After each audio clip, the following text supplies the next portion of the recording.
Puji Tuhan, selamat malam Bapak Ibu yang terkasih dalam nama Tuhan Yesus Kristus. Selamat datang di program Mujizat Zaman Now dari Mount Hermon Church pada saat malam hari ini. Mewakili gembala sidang dan seluruh pekerja dari Mount Hermon Church, selamat datang, selamat beribadah pada malam hari ini. Dan kiranya damai sejahtera Tuhan terus ada dalam hidup kita. Biar pada malam hari ini juga melalui program Mount Hermon Church yaitu Mujizat Zaman Now, kita percaya bahwa iman kita semakin diteguhkan di dalam Tuhan, karena firman yang ditaburkan tidak akan pernah kembali dengan sia-sia. Kita percaya akan mengerjakan sesuatu kehendak Tuhan dalam hidup kita, dan pasti mujizat terjadi bagi setiap kehidupan kita. Mari sama-sama pada saat malam hari ini kita datang di hadirat Tuhan. Lebih dahulu kita tundukkan hati kita di hadapan Tuhan. Mari boleh bersatu di dalam kita berdoa. Bapa yang kami sembah di dalam nama Tuhan Yesus Kristus, kami datang di hadirat-Mu pada malam hari ini Tuhan. Kami mengucap syukur buat penyertaan Tuhan sempurna atas hidup kami. Sepanjang hari ini kami boleh beraktivitas bersama dengan Tuhan. Kami percaya bahwa Tuhan menyertai setiap langkah kehidupan kami sampai pada malam hari ini. Itu semua karena anugerah dan kebaikan Tuhan. Dan malam hari ini Tuhan kami datang di program Mujizat Zaman Now. Kami percaya bahwa di program ini Tuhan, setiap doa-doa kami pasti Tuhan jawab. Bahkan setiap doa-doa kami Tuhan pasti dengar dan Tuhan kabulkan bagi setiap kehidupan kami. Karena kami percaya bahwa doa orang benar bila dengan yakin doakan akan besar kuasanya. Dan malam hari ini mujizat-Mu pasti terjadi atas setiap kami. Sembuhkan yang sakit, kuatkan yang lemah. Beri penghiburan bagi yang susah malam hari ini. Biar pada malam hari ini melalui program Mujizat Zaman Now ini, kuasa-Mu dinyatakan bagi setiap kami. Di dalam nama Tuhan Yesus Kristus kami berdoa. Sama-sama kita katakan amin. Mari buka hati kita lebih lagi di hadapan Tuhan malam hari ini. Kita bawa yang terbaik melalui sembah kita di hadapan Tuhan. Kaulah Tuhanku, Kaulah Rajaku, Kau yang termulia di bumi dan di surga. Kembali katakan pujian ini. Kaulah Tuhanku, Kaulah Rajaku, Kau yang termulia di bumi dan di surga. Ku sembah Kau Tuhan, ku sembah Kau Tuhan, ku puji, ku muliakan nama-Mu. Ku sembah Kau Tuhan, ku sembah Kau Tuhan, ku puji, ku muliakan nama-Mu. Mari datang dengan segenap hati kita lebih lagi di hadapan Tuhan. Katakan pujian. Kaulah Tuhanku, Kaulah Rajaku, Kau yang termulia, Kau yang termulia di bumi. Sekali lagi katakan Kaulah, Kaulah Tuhanku, Kaulah Rajaku, Kau yang termulia Tuhan, Kau yang termulia di bumi. Mari sama-sama kita angkat tangan kita di hadapan Tuhan. Ku sembah Kau Tuhan, ku sembah Kau Tuhan, ku puji, ku muliakan nama-Mu. Oh, ku sembah sembah Kau Tuhan, ku puji, ku muliakan. Kami sembah Kau Tuhan, ku sembah Kau Tuhan, ku puji, ku muliakan nama-Mu. Ku sembah Kau Tuhan, ku sembah Kau Tuhan, ku puji, ku muliakan. Mari umat Tuhan saja angkat suaramu, katakan, ku sembah. Ini sembah kami, ini pujian kami yang terbaik hanya bagi-Mu Yesus. Kami puji, kami muliakan Engkau Raja segala Raja, Yesus Tuhan. Oh, ku sembah Tuhan, kami muliakan Yesus Raja segala Raja.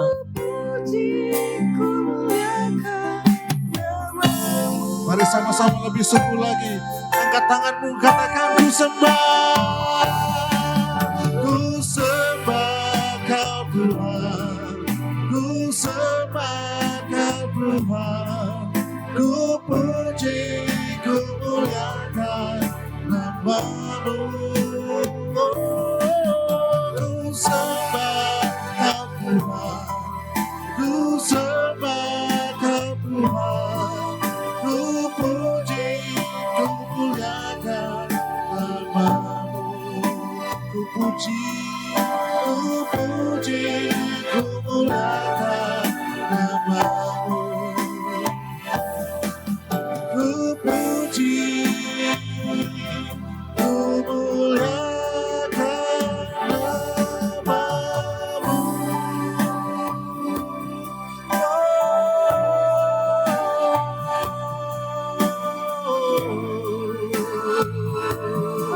Kami sembah, kami tinggikan, kami muliakan, kami agungkan Engkau ya Tuhan. Dengan segenap hati kami, dengan segenap jiwa kami, kami agungkan, sebab Kau yang layak terima sembah kami. Kau pujilah nama-Mu Yesus. Oh, mari angkat suaramu, angkat hatimu sembah Yesus. Kaulah segala-galanya Tuhan. Oh, hanya Kau Yesus.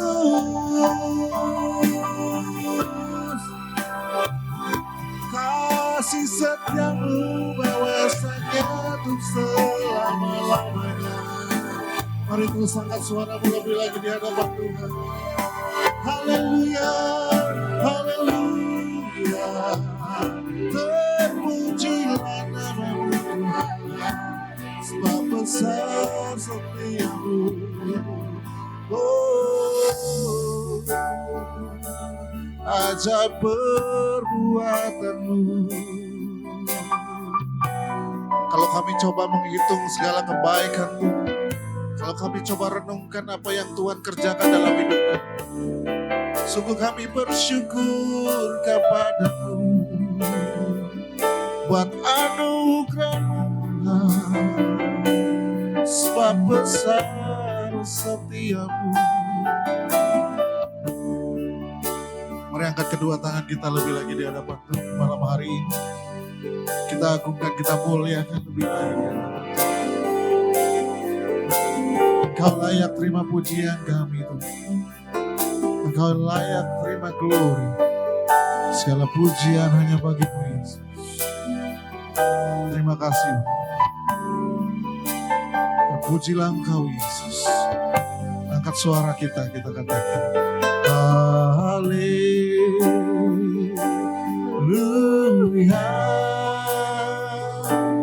haleluya,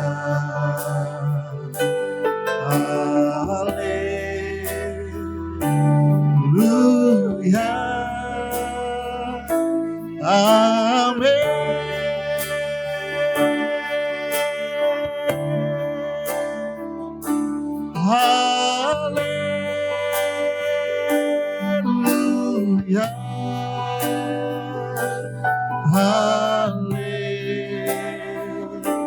Haleluya.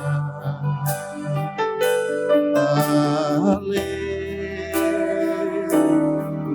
Haleluya.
Haleluya. Yohanes 10 ayat yang ke-10 yuk.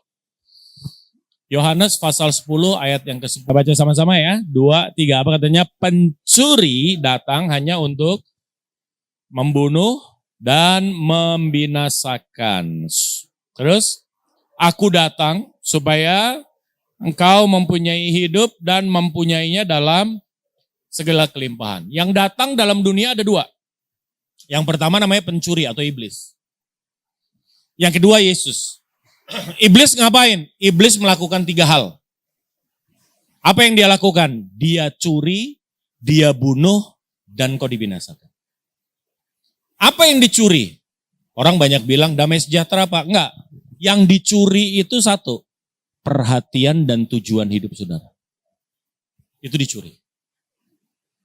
Dari yang kekal dijadikan yang duniawi. Orang kalau udah berhasil dicuri, baca firman Tuhan, pakai materialistis. Apa yang ada di dalam Alkitab, yang Tuhan janjikan hal-hal yang hebat, yang mulia, yang dahsyat, yang kekal, jadi cuman sekedar duit, rumah, uang.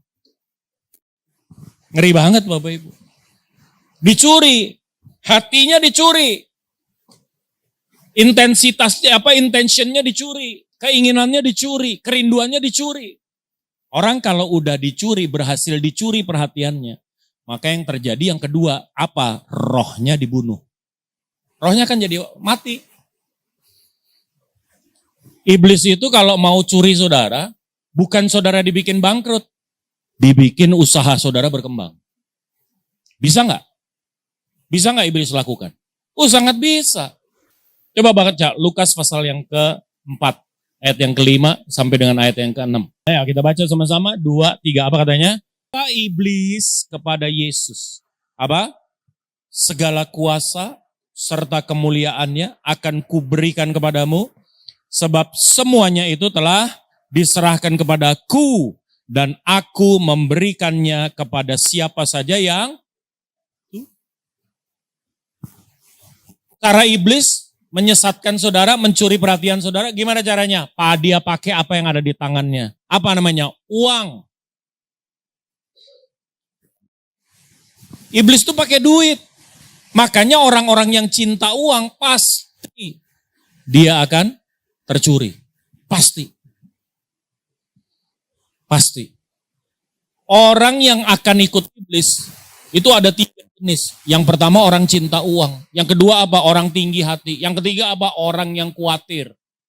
Ini 3 orang nih favorit iblis. Favorit iblis. Ini paling bisa dipakai sama iblis. Orang kalau udah cinta uang, semuanya uang. Datang sama Tuhan aja uang. Ngeri. Dia nggak cari Tuhan, dia cari apa yang di tangan Tuhan. Berapa hari ini kita membangun ibadah yang seperti itu. Orang-orang itu tercuri. Jadi kalau orang yang tercuri sama iblis itu bukan orang yang kemudian jadi miskin, jadi sakit. Enggak. Karena nanti kalau Anda begitu, Anda bingung. Anda bingung. Mazmur 73 aja bilang, sedikit lagi kakiku terpleset, kata Asaf. Kenapa? Karena aku lihat orang-orang fasik itu, mereka jadi orang-orang berhasil, mereka jadi orang-orang sukses. So hari ini, iblis akan kalau udah tercuri, hatinya udah bergeser dari Tuhan kepada uang, saya mau kasih tahu, lambat laun rohnya akan mati. Waktu masih buka usaha, masih struggle, usahanya belum berkembang. Wah, dia adalah orang yang rajin mesbah Tuhan. Dia adalah orang yang rajin datang sama Tuhan. Dia rajin pujian penyembahan. Begitu usahanya mulai diangkat sama Tuhan, apa yang terjadi? Dia udah lupa mesbah. Aduh, mau mesbah capek Pak. Mau mesbah capek Pak. Mau mesbah gak ada waktu Pak. Mulai. Waktu belum jadi pendeta yang terkenal. Waduh, berlutut sama Tuhan. Hah? Begitu udah terkenal, jadwalnya sibuk. Lupa mesbah. Gak pernah mesbah lagi. Mau mesbah, aduh capek. Yang model kayak begini nih, digeser. Akhirnya apa? Apa konsekuensinya orang-orang yang menjauh dari Tuhan? Rohnya mati. Gak pernah baca firman. Padahal roh kita makanannya firman. Makanya Matius 4 ayat 4 bilang, kamu hidup bukan dari roti, dari nasi bogana juga. Dari nasi campur juga, enggak. Dari setiap firman yang keluar dari mulut, karena dia pakai kata hidup itu pakai kata zoe. Artinya apa? Hidup roh. Hidup roh kita. Manusia itu kalau cuman mau hidup begini nih, gak perlu firman bisa. Kenapa? Karena akan hidup tubuhnya, jiwanya hidup. Banyak orang hanya peduli sama tubuhnya, sama jiwanya. Gimana caranya? Jiwanya dia pelihara, karena dia sekolahnya tinggi, dia sekolahnya di luar negeri. Wah dia hebat, dia jadi sarjana. Itu apa? Jiwanya terpelihara. Rohnya? Dia gak pernah baca firman. Dia gak pernah pujian penyembahan. Dia gak pernah ibadah. Dia gak pernah datang menyembah Tuhan. Dia gak pernah punya hubungan intim dengan Tuhan. Rohnya sebetulnya mati Bapak Ibu. Nah kalau rohnya sudah terbunuh, maka dipastikan orang ini akan berjalan menuju kebinasaan. Hidupnya urusannya cuma uang, hidupnya urusannya cuma dunia, hidupnya urusannya cuma apa? Harta, itu aja. Ibadah juga ya cuma harta aja urusannya. Menyembah Tuhan ya cuma harta aja urusannya. Gak ada yang lain. Kalau udah kayak gini, dia tidak lagi melakukan kehendak Tuhan. Hidupnya menuju kebinasaan. Makanya Matius 7 ayat 21. Bilangnya apa? Bukan setiap orang yang berseru kepadaku, Tuhan, Tuhan, kata Yesus, akan masuk dalam kerajaan sorga. Melainkan dia yang melakukan kehendak Bapakku yang di tuh. Anda akan jadi orang yang ditolak Yesus. Bahkan lebih sadis lagi, ayat 22-23 Matius 7. Pada hari terakhir akan banyak orang datang sama dia. Tuhan, bukankah aku melakukan banyak mujizat demi namamu? Mengusir setan demi namamu? Menyembuhkan orang sakit demi namamu? Ini orang-orang pelayanan Bapak Ibu. Yang kalau KKR puluhan ribu yang datang. Kenapa mujizat terjadi? Nubuatan terjadi. Halo? Makanya saya bilang sama teman-teman yang melayani bersama dengan saya, Anda boleh hebat melayani, tetapi hasil pelayanan bukan indikator Anda masuk surga. Bukan. Anda boleh hebat dalam pelayanan, orang boleh diberkati, tuh saudara berkhotbah. Tapi bukan itu indikator saya masuk surga Bapak Ibu. Saya masuk surga itu aku melakukan kehendak Bapakku yang di surga. Amin saudara. Karena orang yang banyak mujizat ini, orang yang menyembuhkan orang sakit ini, orang yang kalau KKR puluhan ribu ini, Tuhan Yesus bilang, pada saat itulah aku akan berterus terang kepadamu. Aku tidak kenal kamu. Enyahlah kamu sekalian pembuat kejahatan. Bu, serem. Saya nggak mau Bapak Ibu. Makanya Rasul Paulus bilang, aku menguasai diriku, melatihnya. Kalau bahasa terjemahan lama lebih kejam lagi, aku menyiksa tubuhku dan menguasainya, menaklukkannya, supaya jangan setelah aku memberitakan kepada orang lain, aku sendiri ditolak. Itu maksud. Karena Yesus bilang bukan setiap orang yang berseru kepada Tuhan, bukan soal Anda melakukan mujizat buat Tuhan atau enggak. Bapak Ibu, itulah iblis. Dia kerja, dia curi perhatian saudara, dia bunuh roh saudara, akhirnya Anda berjalan menuju kebinasaan. Tetapi Yesus datang, katanya, supaya apa? Supaya kamu memiliki hidup yang kekal. Supaya kamu memiliki hidup. Dan memilikinya dalam segala katakan sama saya kelimpahan. Katakan sama saya kelimpahan. Kata kelimpahan diterjemahkan sama orang yang materialistis menjadi kaya raya. Padahal kalau bahasa Grikanya, dia pakai kata peris, bukan plusios. Perisos itu artinya berkelimpahan bukan secara kuantitas, tetapi secara kualitas. Artinya apa? Orang yang ada di dalam Yesus, bukan hanya hidupnya kekal selama di dunia, dia menjadi orang yang berkualitas. Amin, saudara? Iya. Bagaimana Anda memberitakan Injil? Jadi orang yang berkualitas. Karena keberadaan saudara akan memberitakan Injil lebih kuat dibandingkan sama perkataan saudara. Anda boleh ngomong sebakul soal Yesus, tetapi orang akan lihat apa yang kita lakukan. Orang akan lihat gimana sifat kita. Amin. Amin. Saudara percaya nggak sama saya? Kalau tiba-tiba saudara ketemu sama saya kerjaannya karaoke, kerjaannya saya ke clubbing, kerjaannya saya boleh khotbah hebat. Saudara percaya sama saya? Nggak percaya. Pasti Pak Gembala nggak ngundang lagi ya Pak ya? Ayo, Yesus datang supaya engkau jadi orang yang berkualitas. Lah Anda ngomong pohon terang nih. Dari kebon nih Bapak Ibu, dari kegelapan ditaruh pada terangnya yang ajaib. Ini sebetulnya ini pohon, ya nggak pantas ada di ruang tamu. Adanya di hutan, di tempat yang gelap. Tapi karena Yesus itu ada, yang gelap, yang nggak pantas, akhirnya dihias sedemikian rupa. Ada terang di situ, makanya selalu pakai lampu. Amin. Iya, ini pohon terang. Supaya apa? Supaya engkau dari kebon dipindah sama Tuhan. Ke dalam terang Tuhan yang ajaib. Dari kebon dipindahin ke ruang tamu. Dari sampah ditempatkan di sorga. Gagalan kita adalah kita gagal menjadi manusia yang berkualitas. 3 area engkau harus berkualitas Bapak Ibu. Yang pertama, kita lihat Matius pasal 5 ya. Ayat 43. 43 sampai dengan ayat yang ke-46. Nanti coba kita lihat, sudahkah saya cukup berkualitas?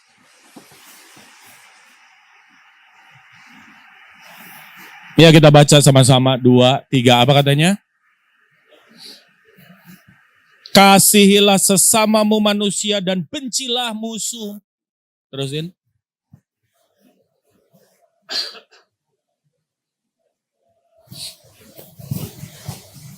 Karena terus yang menerbitkan matahari jahat dan orang yang baik dan menurunkan hujan bagi orang yang benar dan orang yang tidak benar. Terusin. Apakah? Terus? Ayat 46 ini saya sempat menyinggung banyak orang. Begitu saya baca, wah, jemaatnya tersinggung Bapak Ibu. Tersinggung. Kenapa? Karena saya khotbahnya dibeakan. Khotbahnya di bea cukai, semuanya pungut cukai. Ayo. Pak, yang pertama apa? Kasihmu harus berkualitas. Di luar sana banyak kasih. Tapi kasihnya pasti tidak berkualitas. Kasihnya pasti terbatas. Kasihnya pasti bersyarat. Coba dah, saudara lewat nih, nikung aja. Begitu Anda lihat-lihat, pasti Anda disambut dengan kasih. Ada yang bisa saya bantu? Iya enggak? Iya enggak? Begitu Anda, enggak cuma lihat-lihat aja. Begitu Anda pergi, makasih ya. Disambut enggak? Enggak. Kenapa? Enggak beli. Bersyarat, Pak. Masa gereja mempicture kasih yang begitu, yang bersyarat? Harusnya kasih kita berkualitas. Boleh salam kiri kanan enggak bilang? Kasih kita enggak pasaran. Hah? Jangan kasihnya kasih kodian. Hah? Jangan. Kasih kita harus berbeda, kasih kita harus spesial.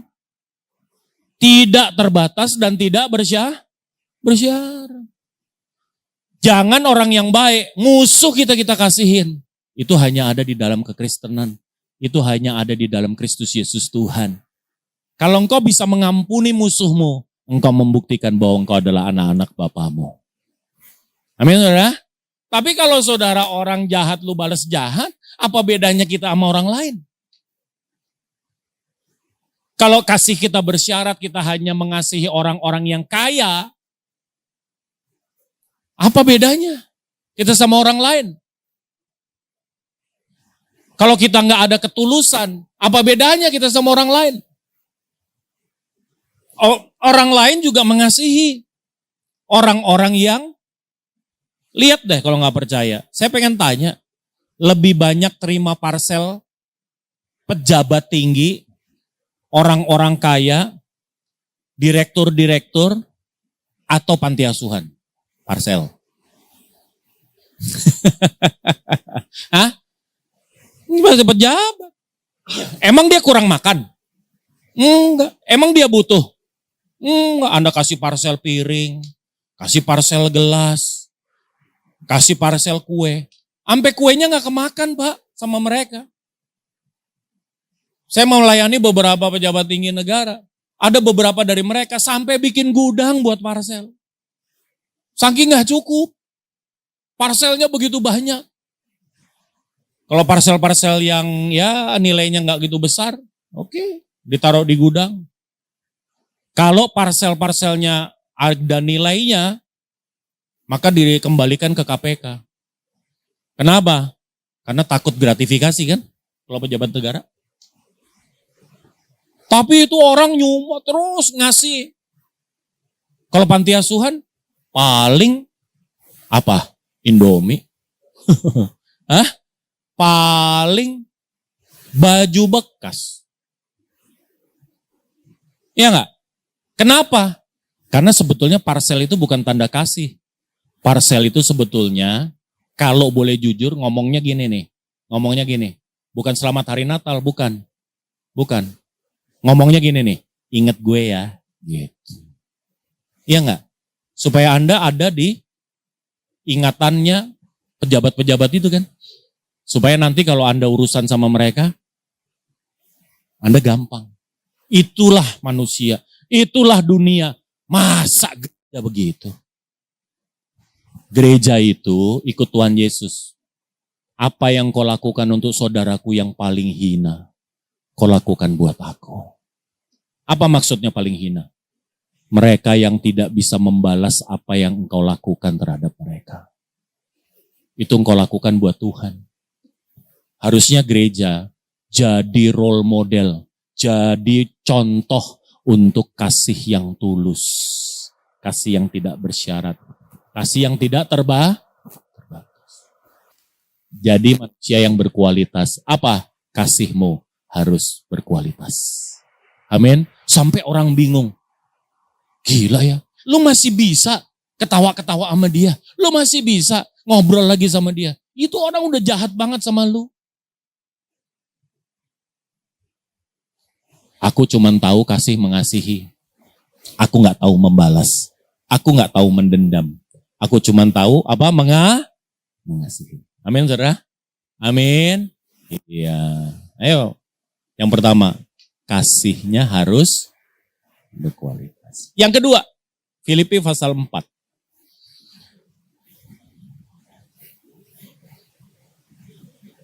Ayat yang keempat.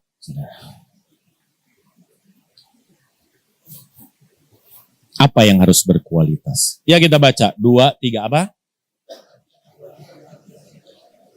Sekali lagi kukatakan apa? Bersukacitalah. Saudara mau ngelihat, membayangkan kapan surat Filipi ini dan kondisinya seperti apa surat Filipi ini ditulis. Anda boleh nonton ya di Netflix ya. Judulnya Paul the Apostle. Paulus. Itu spesial, dia ambil scene-nya itu pas lagi di Filipi. Dia lagi di penjara, Bapak Ibu. Dan bagaimana situasi penjaranya itu digambarkan demikian bagus sekali. Bagaimana situasi di luar sana? Di luar sana lagi terjadi penganiayaan yang hebat terhadap orang-orang percaya. Di tengah-tengah keadaan yang seperti itu seruannya aneh. Bersukacitalah dalam amin. Iya. Yang kedua apa? Sukacitanya, kebahagiaannya harus berkuah. Di luar sana menyediakan kebahagiaan. Di luar sana menyediakan sukacita. Iya. Banyak. Clubbing. Net. Orang ketawa-ketawa tuh sudah. Kayaknya happy gitu. Ya enggak? Ya. Itu. Kasih kita berbeda. Kasih kita tanpa syarat dan tanpa batas. Sukacitanya juga sama, tanpa syarat dan tanpa batas. Orang yang ada Yesus, dia bukan bersukacita karena semuanya baik, tetapi dia tetap bisa melihat hal-hal baik, walaupun di kondisi yang tidak baik. Karena dia punya damai sejahtera Allah yang melampaui segala akal, kalau Anda lihat di ayat yang ke-7.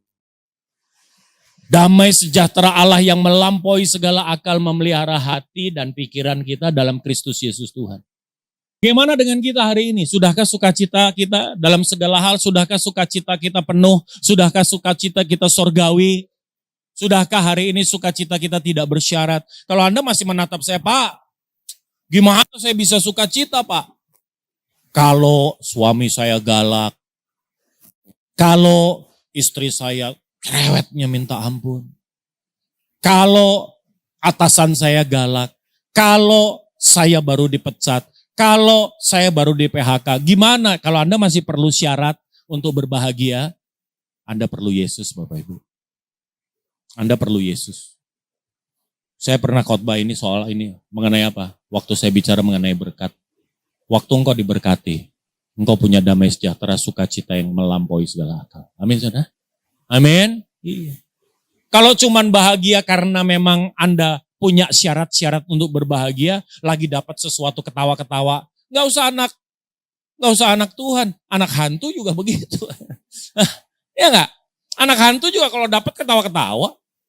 Kalau sesuai dengan keadaan, dengan keinginan mereka juga tertawa-tertawa, mereka juga bahagia. Di luar banyak kebahagiaan, di luar sana banyak sukacita, tapi kita orang-orang yang ada di dalam Yesus Kristus Tuhan tidak bersyarat dan tidak terbatas. Sampai orang bingung, lu masih bisa ketawa ya dalam keadaan lu. Lu masih bisa ketawa, lu masih bisa memuji Tuhan. Makanya orang Kristen tuh hebat. Coba lihat deh di rumah duka, nggak ada ratapan. Ya kan? Bapa, engkau sungguh baik. Padahal di depan jenazah. Hah? Ya enggak? Iya. Kenapa? Kita punya damai sejahtera yang melampaui segala akal.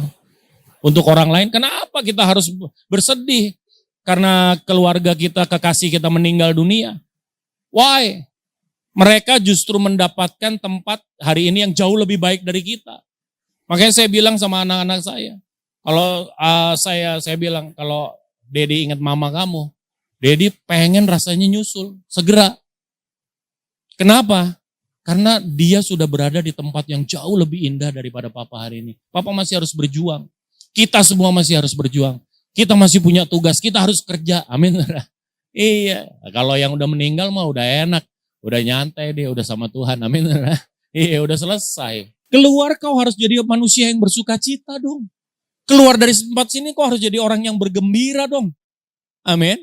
Iya, jangan nanya lagi sama saya, gimana Pak saya bergembira? Gimana? Satu, buka hati. Yesus lahir dalam hatimu, maka engkau menerima sukacita yang melampaui segala akal. Amin Bapak Ibu? Iya, jadi orang di sono bingung. Gila ya. Ini orang lagi pada susah nih, orang ketawa-ketawa loh keluar dari gereja. Jadi pengen tahu ada apa sih di dalam? Ya enggak ada. Lah kalau Anda keluar, ya dari mana Pak? Dari mana? Dari gereja lah. Lu nggak lihat gue bawa Alkitab. Wih, galak amat om. Bapak Ibu yang dikasih Tuhan. Bagaimana dengan sukacita hari ini? Masih bersyarat? Masih terbatas? Stop. Akal beri kemuliaan yang meriah buat Allah kita. Haleluya. Yang ketiga, Kolose pasal 3. Saya cuma bilang, oh iya pantas ya. Orang Kristen nggak jadi jaminan. Kenapa? Karena kasihnya sama aja sama luar. Banyak kasih orang Kristen sama aja sama mereka. Banyak kasih orang gereja sama aja kasih di luar sana. Buat apa harus jadi spesial? Saya punya keinginan, saya punya mimpi. Satu kali nanti sampai pada waktu di mana apa? Semua HRD, semua personalia, semua human resources, kalau dia lagi cari pegawai, mau nambah pegawai, dia cari yang pertama, yang Kristen mana nih? Oh. Kenapa? Karena Kristen mampu jadi jaminan kualitas. Amin, saudara? Ya, kita baca. Kolose 3, 23, 24.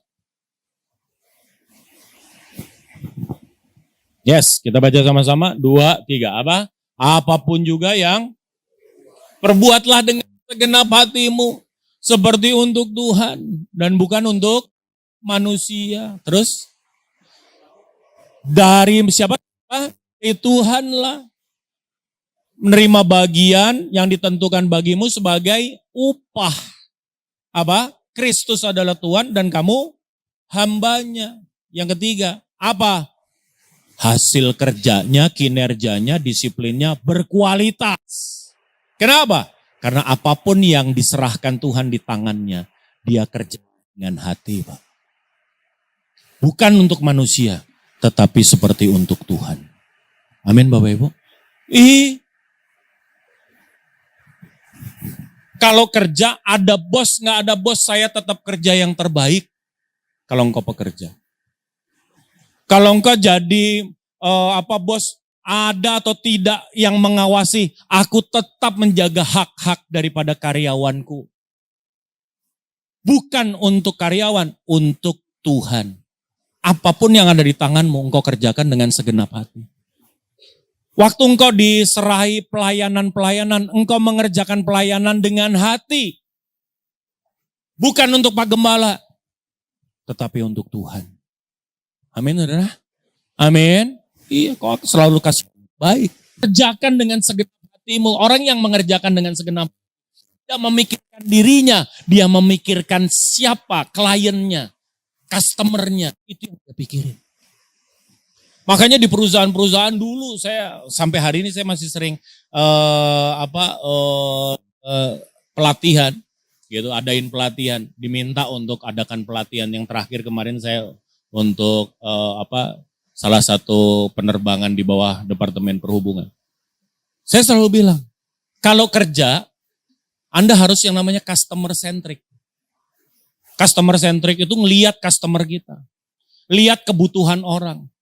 Lihat apa yang orang perlu. Gitu caranya. Baru Anda jadi orang yang berhasil. Jangan mau-maunya sendiri. Ngerti maksud saya? Saudara di sini punya customer nggak? Punya. Siapa? Jemaat? Bukan. Masing-masing anggota tim pelayanan nih customer nih. Soundman punya customer. Ya enggak? Iya kan? Iya, ada WL-nya, ada singernya. WL singer juga sama, punya customer. Pemusik, ada. Iya apa enggak? WL tuh. Ya kan? Coba kalau WL mau-maunya sendiri, pokoknya dia nyanyi aja. Sabodo teing mau kemana. Tiba-tiba dia ngambil nada ngaco. Terserah lah, pokoknya dicari kuncinya. Set, begitu keluar, nggak dicari nggak ketemu Pak. Kenapa? Karena nada dasarnya Z. Di piano nggak ada nada dasar Z Bapak Ibu. Pak, Bu, ya biasa menjadi manusia yang berkualitas. Apa aja yang Tuhan serahin untuk engkau kelola, kelolalah dan jadilah yang terbaik. Amin, saudara. Kau hari ini ditunjuk, didaulat sama Tuhan, dikasih mandat sebagai kepala rumah tangga, jadilah kepala rumah tangga yang terbaik. Supaya anakmu bersyukur punya ayah, saudara. Supaya istri bersyukur punya suami, saudara. Ya, Pak ya. Istri-istri sama. Jadilah ibu yang terbaik, istri yang terbaik. Kau hari ini anak, kau punya orang tua, jadi anak-anak yang terbaik. Sampai orang tuamu bangga sama saudara. Sampai orang tuamu bersyukur kepada Tuhan untuk keberadaan saudara. Amin, saudara? Jangan sampai malah, pokoknya saya kalau ngelayanin ibadah itu pemakaman, ya kan? Atau ibadah penghiburan, saya ngelihat tuh. Kalau yang meninggal suaminya, saya lihat aja nih suaminya dulu waktu hidup bener apa enggak. Ngelihatnya dari mana? Lagu istrinya. Kalau istrinya dia nyanyi. Aku berserah. Wah, berlinang air mata. Aku berserah. Ini pasti suami ini pasti tulang punggung keluarga. Ini pasti suami yang bekerja keras. Ya enggak? Jangan sampai meninggal suami-suami, istrinya nyanyi. Hari ini kulasa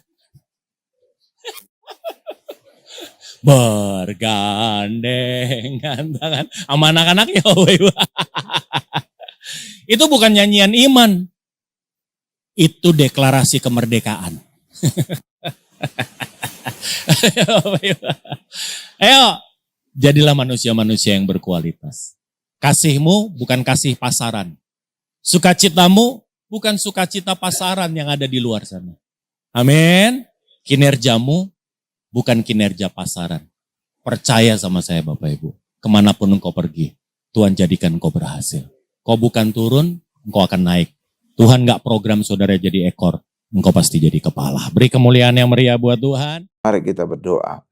Puji syukur Tuhan kami panjatkan depan-Mu Tuhan, untuk setiap jemaat-Mu, untuk setiap penonton, untuk setiap netizen yang menyaksikan acara ini, acara mujizat zaman now ini, yang sakit Tuhan sembuhkan, karena Tuhan mau dan mampu menyembuhkan kami, karena nama Yesus ada di atas segala nama, ada di atas segala nama penyakit kami. Demikian juga usaha pekerjaan kami juga Tuhan berkati, karena Tuhan kaya menjadi miskin, agar kami menjadi kaya, agar kami diberkati. Terima kasih Tuhan Yesus, terima kasih. Apapun masalah kami Tuhan, kami percaya bersama dengan Yesus kami selalu punya solusi. Demikian juga Tuhan berikan damai di dalam keluarga kami, damai Kristus, sehingga suami istri tetap menjaga kasih mula-mula, tetap mengasihi orang tua, mengasihi anak, anak menghormati orang tua dan mengasihi orang tua. Terima kasih Tuhan Yesus, berkati usaha pekerjaan kami, berkati juga istri yang di ibu rumah tangga, berkati juga anak-anak kami yang sedang studi sekolah, agar anak-anak kami menjadi anak sehat, cerdas, dan selalu dapat beasiswa, baik sekolah di luar negeri maupun di dalam negeri. Berkati mereka sampai studi S3-nya lulus dengan beasiswa. Terima kasih Tuhan Yesus. Terima kasih Pak Gari juga anak-anak kami dari segala pergaulan yang buruk, Pak Gari juga dari segala niat-niat orang yang jahat Tuhan. Terima kasih Tuhan Yesus, terima kasih Tuhan Yesus, dalam nama Yesus. Dan kami ingin akhiri doa ini dengan doa berkat. Mari Bapak Ibu semuanya, angkat kedua tangan kita, siapkan hati kita untuk menerima berkat-berkat dari Allah Bapa yang Maha Kuasa. Berkat dari Allah Bapa yang Maha Kuasa, kasih karunia dari Tuhan Yesus serta penyertaan Roh Kudus menyertai kami semua mulai hari ini sampai selama-lamanya. Haleluya, sama-sama kita berkata amin. Terpuji nama Tuhan Yesus, kita akan mengakhiri ibadah kita di saat malam hari ini. Sama-sama kita angkat pujian kita. El Shaddai, Allah Maha Besar, Allah Maha Kuasa. Terpujilah Engkau Tuhan. Haleluya. Sama-sama katakan. El Shaddai, El Shaddai, Allah Maha Kuasa. Dia besar, Dia besar, El Shaddai mulia. El Shaddai, El Shaddai, Allah Maha Kuasa. Berkat-Nya melimpah,